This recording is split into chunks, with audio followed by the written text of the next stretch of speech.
Value बहुत छोटी है, परसेंटेज जो है बहुत छोटा है, तो आप इसमें क्या करिए, वही सक्सेसिव वाला तरीका लगाइए, क्योंकि यहाँ पे 2 साल का दिया है ना। तो 2 साल का सक्सेसिव कितना हो जाएगा, 5% और 5% का डायरेक्टली हम लोग निकाल सकते हैं ना।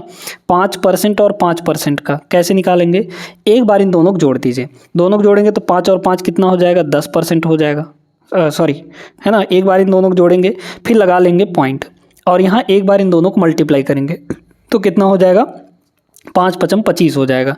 तो बस ये 2 ही डिजिट में है, तो बस आपको लिख देना है, यानी कि 25। तो इतने % का आपका ब्याज बनेगा। आपको क्या गणना करनी है, ब्याज की गणना करनी है ना, वही वार्षिक तौर पर ब्याज की गणना। तो बस देख लीजिए, इतने % आपका ब्याज होगा 2 साल का। कितना है मूलधन, तो मूलधन आपका है यहाँ पर 8000, इस 8000 का कितना, इतना है ना, तो इतना निकाल लीजिए। इसको अगर हम लोग ऐसे लिखें तो 1025, अब पॉइंट हटाएंगे तो बटे में कितना आएगा, 100 आएगा, क्योंकि पॉइंट के बाद 2 अंक है, और इस परसेंटेज को हटाएंगे तो बटे में 1 और 100 और आ जाएगा। तो 2 0 से 2 0 यहाँ ख़त्म हो गया, 1 0 से 1 0 और ख़त्म हो जाएगा, है ना। डायरेक्ट अब हम लोग मल्टीप्लाई कर देते हैं, तो देखिए कितना हो जाएगा, ठीक है, मल्टीप्लाई करके निकाल सकते हैं। 8 पंचे 40, 0 हो गया, है ना। फिर 8 दूना 10, सॉरी 8 दूना 16, 16 और यहाँ पे 4, 20 हो गया, फिर बचा 2, तो यहाँ पे फिर से 2 हो गया, और 8 एकम 8, 82 100 बटे 10, यानी 0 से 0 कटा, 820 रुपये सीधा सीधा आंसर आ जाएगा। माने कि ऑप्शन नंबर डी करेक्ट जवाब होगा। बहुत अच्छा सा सवाल था, ऐसे सवालों को आप लोग अब कर लेंगे, कोई दिक्कत नहीं जाने वाली इनमें। आगे चलते हैं क्वेश्चन नंबर 7 पे, देखते जाइए पूरा वीडियो, और अगर वीडियो पसंद आ रही हो तो लाइक वगैरह करते हुए चलिएगा, ठीक है। और साथ में चैनल पे नए हैं तो सब्सक्राइब भी मार दीजिएगा, घंटा दबा के, ठीक है। आगे चलिए, अब ये सवाल सेम टाइप का है, आप चाहें तो वीडियो रोकिए और लगाइए, इसको जरूर लगाइएगा, ठीक है। महेश ने 8000 रुपये की राशि एक सावधि जमा योजना में 2 वर्ष के लिए 5% प्रति वर्ष चक्रवृद्धि ब्याज पर निवेश कर दिया। महेश को सावधि जमा की परिपक्वता पर कितनी राशि मिलेगी, यानी मिश्र धन कितना होगा, ये आपको बताना है। 5% है तो डायरेक्ट निकालिए। अभी हमने बताया था कि 5% के हिसाब से दर से 2 साल का ब्याज कितना होगा, 10.25, है ना, 10.25 रुपीज़ हो जाएगा। तो 10.25 निकाल लीजिए इसका, है ना। तो 8000 का 10.25 हम लोग निकाल लेंगे, तो सेम टू सेम वही चीज़ आ जाएगा। 8000 का 10.25 अगर हम लोग निकाल लें, है ना, तो ये तो आएगा, देखिए ये आएगा आपका क्या, इसको जब हम लोग सॉल्व करेंगे तो ये आपका वो आएगा, ब्याज आएगा। तो ब्याज इसका कितना आ गया था, 8000, सेम डाटा दिया गया है यहाँ पे, है ना, पिछले प्रश्न जैसे, क्वेश्चन नंबर 6 जैसे ही सेम डाटा दिया गया है। 8000 10.25 निकालेंगे कितना होगा, ये आया था आपका 820 रुपये। तो ये तो आपका क्या हुआ, ब्याज हुआ ना। आपको मिश्र धन पूछा है, तो मिश्र धन कैसे निकालते हैं, मूलधन में ब्याज को जोड़ दीजिए। मूलधन कितना है, 8000 रुपया, है ना, इसमें ब्याज कितना जुड़ा, 820 रुपया, इन दोनों को जोड़ेंगे तो 8820 रुपया आ जाएगा। कोई दिक्कत किसी को कोई भी परेशानी अब ऐसे सवालों में नहीं होनी चाहिए। ऑप्शन नंबर यहाँ पे सेकंड करेक्ट होगा। आगे चलिए प्रश्न नंबर 8 पर। ये सवाल सिंपल सा एकदम, है ना, भले लंबा चौड़ा लिखा गया है लेकिन आसान है। रघु अपनी 16 वर्ष की पुत्री के नाम पर एक योजना में 5 लाख रुपए का निवेश करता है, जिसमें वार्षिक आधार पर गणनीय 5% वार्षिक ब्याज दर पर चक्रवृद्धि ब्याज का भुगतान किया जाता है। पुत्री की आयु 18 वर्ष होने पर कुल प्राप्त राशि कितनी होगी। देखिए 16 साल में जमा किया था, 18 साल में पूछा जा रहा है, यानी 2 साल बाद कितना हो जाएगा, सीधे सीधे। तब 5% है, दर आपका 5% है, तो 5% के हिसाब से 2 साल में कितना ब्याज बन जाएगा, 10.25, सेम डाटा दिया गया है ना। तो यहाँ पे 10.25% ये आपका ब्याज हो गया, 10.25% ये 2 साल का ब्याज हो गया हमारा, इतना था। अब एक चीज़ और बताते हैं हम आपको, ठीक है, एक चीज़ और बताते हैं। देखिए सुनिए, आपका जो मूलधन होता है वो तो हमेशा 100% होगा। मूलधन कितना होता है, 100% होता है। इसमें अगर हम लोग इंटरेस्ट को जोड़ दें, क्योंकि ब्याज इतना ही बना है, चक्रवृद्धि ब्याज है ना, ब्याज को जोड़ दें अगर, तो क्या हमको मिश्र धन नहीं मिल पाएगा, मिल जाएगा ना। तो डायरेक्ट यहाँ से भी आप लोग निकाल सकते हैं। तो 100 में 10.25 जोड़ेंगे तो कितना हो जाएगा, 110.25 हो जाएगा। इतने % का आपका राशि जो ये 5 लाख है, ये 2 साल बाद इतना % हो जाएगा। तो आप डायरेक्टली यही निकाल लीजिए, क्यों बार बार वो करना है ना। तो बस निकालिए, देखिए कितना हो जाएगा, 5 लाख लिख लीजिए, 1 2 और 3 ठो और 0, है ना, मल्टीप्लाई यहाँ पर कितना परसेंट, इतना परसेंट। तो इसको अगर हम लोग चेंज करेंगे, मान लीजिए पहले पॉइंट हटाते हैं तो कितना हो जाएगा 110 और 2 और 5 तो बटे में आएगा आपका 100, पॉइंट हटा दिए तो। अब परसेंटेज का भी 100 तो नीचे आएगा ना, क्योंकि परसेंटेज भी हटा रहे हैं। अब काटा पीटी कर लीजिए, 4 जीरो यहाँ तो 4 जीरो ये खत्म हो गया, मल्टीप्लाई कर लीजिए, आंसर आ जाएगा सीधे सीधे, है ना। कितना होगा 5 पचम 25 इकाई का अंक, मतलब कि जीरो के बाद पहला डिजिट 1 होगा, 5 होगा, है ना। चलिए तो जीरो को तो पहले लगा दीजिए, देखें गुणा करते हैं, 5 का 5 में गुणा करेंगे 25 आएगा, बचा 2, 5 दूना 10, 2 12, ठीक है, फिर 1 हो गया, फिर 5 एक कम 5, 5 एक कम 5, सीधे सीधे 55 1250 यानी 5,51,250 रुपये, 5,51,250 रुपये यानी ऑप्शन नंबर डी होगा इसका, है ना। ऐसे बहुत करीब करीब नंबर दिए हैं तो कन्फ्यूजन में नहीं रहना है आपको, इन्हीं जल्दबाजी में देख के और कुछ का कुछ टिक कर दें। ये 250 ये 520 है, पता चला बी टिक करके आगे, गलत हो जाएगा। तो हर एक चीज़ें देखनी पड़ती हैं। तो ये सवाल अच्छे समझ में आ गया कि नहीं, आप लोग ज़रूर कमेंट करके बताइएगा। और आगे बढ़िए क्वेश्चन नंबर 9 पर, ठीक ना। अभी कहीं जाइएगा नहीं, ये क्लास थोड़ी अच्छी खासी होने वाली है, लंबी होने वाली है। देखिएगा क्या बोला इसमें, एक निश्चित धनराशि 2 वर्ष चक्रवृद्धि ब्याज पर इतना हो जाता है ना। अब चलिए इसमें हम लोग क्या लगाएंगे, इसमें हम लोग लगाएंगे, क्योंकि वैल्यू जो ये दिया गया है ये आपका थोड़ा बड़ा दिया है, 10% से ऊपर की वैल्यू दी गई है, तो इसमें लगाएंगे रेशियो मेथड, ठीक है। कैसे, 20% की फ्रैक्शन वैल्यू बताइए, 1/5 होता है ना। 20/100 लिखेंगे तो काटा पीटी करेंगे 1/5 आएगा, यानी 5 पर 1 का ब्याज मिलेगा। तो 5 की जो राशि है आपको पूछा क्या गया है उसके अकॉर्डिंग करिए, जबकि ब्याज वार्षिक धनराशि ज्ञात कीजिए, धनराशि आपको ज्ञात करना है ना, कितना होगा यहाँ पर। तो जो चक्रवृद्धि ब्याज के बाद इतना रुपए हो जाता है, हाँ बस वही चीज़ आपको, ये मिश्र धन दिया है तो मिश्र धन के फॉर्म में ही लिखना है। तो 5 रुपये की राशि कितनी हो जाएगी, 5 एक 6 हो जाएगी पहले साल, फिर दूसरे साल भी यही कंडीशन होगा, 5 की राशि 6 हो जाएगी, है ना। बस निकाल लीजिए, क्योंकि 2 साल ही बोला है ना तो 2 बार ही लिखेंगे।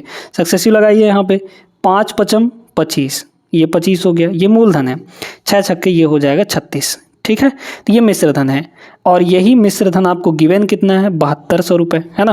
कितना दिया है 7200 रुपये के बराबर दिया गया है।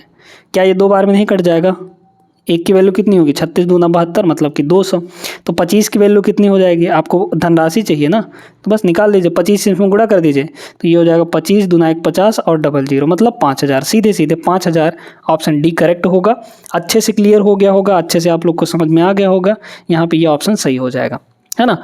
आगे बढ़ते हैं क्वेश्चन नंबर 10 पर। देखिएगा इस सवाल को, ये थोड़ा डिफरेंट है क्योंकि इसमें ब्याज दिया गया है आपको, है ना। कैसे करेंगे, 20% है, 20% का सीधा अर्थ 1/5 होता है ना। 1/5 ये सारी चीज़ें आपको दिमाग में करनी है। तो 5 की जो राशि है वो कितनी हो जाएगी, पहले साल 5 की जो राशि है वो 6 हो जाएगी, फिर दूसरे साल भी, क्योंकि 2 साल का बोला है तो अगले साल भी 5 की राशि 6 हो जाएगी, है ना। यहाँ पर देखते जाइएगा, ये कितना आ गया 25 आ गया, ठीक है, ये कितना हो गया 36 हो गया। अब सुनिएगा, अब यहाँ पे चीज़ें अलग हैं, क्योंकि अभी आपको दिया क्या है, पहले ये सुनिए। ब्याज की जो देय राशि है वो 5280 रुपये, ये ब्याज है, ये ब्याज है आपका। तो यहाँ पे ब्याज बताइए ना, रेशियो में कितना यूनिट ब्याज होगा भाई। 25 मिश्रधन मूलधन था, 36 मिश्रधन है, तो 25 में क्या जुड़ा होगा कि 36 आया होगा, तो 6 और 5 11 जुड़ा होगा, है ना। तो यहाँ पर जो ब्याज मिल रहा है वो 11 यूनिट मिल रहा है। यहाँ पर ब्याज कितना मिल रहा है 11 यूनिट मिल रहा है, लेकिन एक्चुअल में ब्याज कितना है यहाँ पे 5280 रुपये है। तो 11 यूनिट की वैल्यू आपको 5280 दिया गया है। क्या एक की वैल्यू नहीं निकाल सकते, पी का मान निकालना है ना। पी मतलब क्या, मूलधन बोला है ना, पी रुपए उधार लेता है, तो मूलधन कितना उधार लिया था 25 यूनिट। तो एक की वैल्यू निकालिए कितना हो जाएगा, एक की वैल्यू यहाँ पे 11 चौक 44, ठीक है, 11 से काट देंगे हम लोग, है ना। तो 11 चौके 44 हो जाएगा यहाँ पर, और यहाँ पे बचा कितना 8, तो 88, 11 8 88 मतलब ये कट गया। 25 की वैल्यू निकालना है तो बस 25 से यहाँ पर मल्टीप्लाई कर लीजिए, 25 से इसको गुणा करेंगे तो 480 मल्टीप्लाइड यहाँ पे 25, ठीक है ना। अब एक काम करते हैं, 4 इसमें से निकाल के इसको दे देते हैं, तो ये 100 बन जाएगा, इसमें से 4 निकालिए तो 4 निकालेंगे तो हो जाएगा 4 एक कम 4, 4 दूना 8, 120 हो गया, और ये बन गया आपका 100। तो सीधे सीधे 12 पर 2 जीरो और लगा दीजिए, मतलब 3 जीरो टोटल हो जाएगा, मतलब कि 12,000 रुपये आ जाएगा। ऑप्शन नंबर 1 करेक्ट जवाब होगा। बहुत अच्छे से आप लोग समझ गए होंगे, वीडियो लाइक कर दीजिए। और एक सवाल बेहतरीन और करते हैं हम लोग, फिर बाकी के जो सवाल हैं वो अगले क्लास में करेंगे। देखिएगा, अब इसमें जो ब्याज दिया गया है वो आपको कैसा दिया गया है, अर्धवार्षिक दिया गया है, अर्धवार्षिक गणना हो रही है ना। तो कैसे होगा, चक्रवृद्धि ब्याज पर 4% वार्षिक दर पर एक राशि का निवेश होता है, अर्धवार्षिक गणना करनी है यहाँ पे। तो अर्धवार्षिक में क्या होता है, टाइम आपका कितनी बार हो जाएगा, 2 बार हो जाएगा, है ना। टाइम जो है एक वर्ष दिया था तो अभी कितना हो जाएगा, डबल हो जाएगा, क्योंकि अर्धवार्षिक छमाही करके 2 बार में दे पाएंगे, है ना। तो 2 बार हो गया, ठीक है। और यहाँ पे जो रेट है वो कितना होगा, आधा हो जाएगा, छमाही में आधा हो जाता है, तो 4% का आधा यानी 2% हो जाएगा, ठीक है। अब इसका निकालना है यहाँ पर ब्याज। आपको क्या पूछा है, आपको पूछा है जब चक्रवृद्धि ब्याज, है ना, क्या बोला गया है कि एक राशि का निवेश करने पर, है ना, निधि क्या है, मतलब कि वो राशि कितनी है, ठीक है, वो राशि हमको पूछी गई है। तो कैसे निकालेंगे, सुनते जाइए। यहाँ पर 2% के हिसाब से 2 साल का ब्याज कितना होगा। अब वैल्यू छोटी है, तो वैल्यू छोटी है तो क्या करेंगे, सक्सेसिव, परसेंटेज का सक्सेसिव ले लेंगे। तो 2% का 2 बार, है ना, 2% का यहाँ पर 2 बार, क्योंकि 2 साल दिया है ना, मतलब कि 2 बार देना है। तो 2 साल का 2 और 2 को जोड़िए, 4 हो जाएगा, पॉइंट लगा देंगे, फिर 2 और 2 का मल्टीप्लाई यानी 4 होगा, तो उसको 2 डिजिट में लिखेंगे, मतलब 0.4 लिखेंगे, तो इतना % ब्याज होगा। अब क्या बोला गया कि वर्ष के इतने में आपका 78,030 रुपये हो जाता है। अब ये बताइए, ये जो दिया गया है क्या इसकी वैल्यू है, नहीं, इसकी वैल्यू नहीं है। किसकी वैल्यू है, तो फिर इसमें 100% और जोड़ेंगे, मतलब ये मिश्र धन है आपका, आपको मूलधन निकालना है। तो मिश्र धन कितना दिया है भैया, यहाँ पे इतना दिया है। परसेंटेज में मिश्र धन कितना होगा, ये तो ब्याज हुआ, 100% और इसमें जोड़िए, माने मूलधन जोड़िए, तो 100% इसमें और जोड़ेंगे तो 104.04% ये हो जाएगा, ठीक है। इसकी वैल्यू आपको 78,030 रुपये दिया गया है। तो 1% की वैल्यू कितनी होगी, आप डायरेक्टली यहाँ पर 100% की वैल्यू निकालें, क्योंकि मूलधन 100% ही होता है। तो ये हो जाएगा 78,030 और डिवाइड में आएगा आपका 104 और 0.04 और मल्टीप्लाई यहाँ पे 100 कर देंगे, ठीक है। तो ये आ जाएगा आपका एक्चुअल वैल्यू। बस काटा कुटी कर लीजिए, निकाल लीजिए।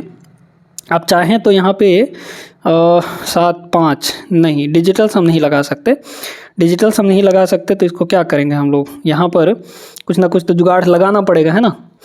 अब दोस्तों यहाँ पर जो है इसमें इस मेथड से कैलकुलेशन थोड़ा लंबा हो जा रहा है, तो हम लोग क्या करते हैं ना, यहाँ पे हम लोग दूसरा वाला तरीका अपना लगाते हैं, देखते हैं उससे अगर आसान हो पाता है तो वही वाला तरीका आप लोग लिख लीजिएगा, ठीक है। देखिए दूसरा वाला तरीका क्या है, 2% का मतलब 1/50 होता है ना, 1 यहाँ पर 50 हो जाता है, तो मतलब 50 पर 1 का ब्याज। तो पहले साल 50 पर 1 का ब्याज यानी 51 हो जाएगा, फिर दूसरे साल भी 50 पर 1 का ब्याज यानी 51 हो जाएगा, ठीक है। इधर हो गया 50 × 50 माने कि 2500, ठीक है, ये हो जाएगा 2500। 51 इंटू 51 माने 51 का स्क्वायर, तो 51 का स्क्वायर आप लोग जानते होंगे, सीधे 2601 हो जाता है। क्लियर है। अब सुनिए, ये जो मिश्र धन दिया था, ये जो मिश्र धन दिया था वो कितना दिया है, यहाँ पे 78,030 रुपये दिया है, ठीक है। तो इसकी वैल्यू आपको 78,000, इसमें भी तो कैलकुलेशन है यार, चलिए फिर भी लगाते हैं। यहाँ पे देखिए 78,030 है ना, तो 78, ठीक, यहाँ से कैलकुलेशन आसान हो जाएगी, 78,030 इतना हो गया। अब आप बड़े गौर से देखिए, इस इतने वैल्यू को देखिए, 0 का भी मारिए गोली, 2601 का 3 गुना होता है ये, 2601 जो है 26 का 3 गुना 78, 26 3 78 और 1 का 3 गुना 3 हो जाएगा। तो 2601 का 3 गुना कितना होगा, 7803 हो जाएगा, और इस पर 1 0 लगा है, तो 1 यूनिट की वैल्यू सीधे सीधे कितनी हो जाएगी, 1 की वैल्यू हो जाएगी 3 बार, मतलब ये इसको ला के डिवाइड करेंगे 3 गुना में कट जाएगा और 0 1 रहेगा ही, 1 की वैल्यू 30 हो गई। आपको क्या चाहिए, 2500 की वैल्यू, है ना, 2500 की वैल्यू चाहिए, तो बस कर लीजिए गुणा, तो यहाँ पे हो जाएगा 2500 और मल्टीप्लाई में यहाँ पर 30 हो जाएगा। गुणा करेंगे 25 × 75 और 1 2 3 0 चपका दीजिए, 75,000 रुपया जो है करेक्ट आंसर होगा ऑप्शन नंबर डी। तो ये क्वेश्चन भी आपको समझ में आ गया होगा। इन सवालों को जब आप लगाएंगे तो आपको आइडिया पड़ेगा कि कौन सा मेथड, कौन सा तरीका आपको किस सवाल में लगाना है। समझ में आ गई बात। आज के ये वीडियो बस यहीं तक। उम्मीद करते हैं कि ये सेशन आपको अच्छा लगा होगा।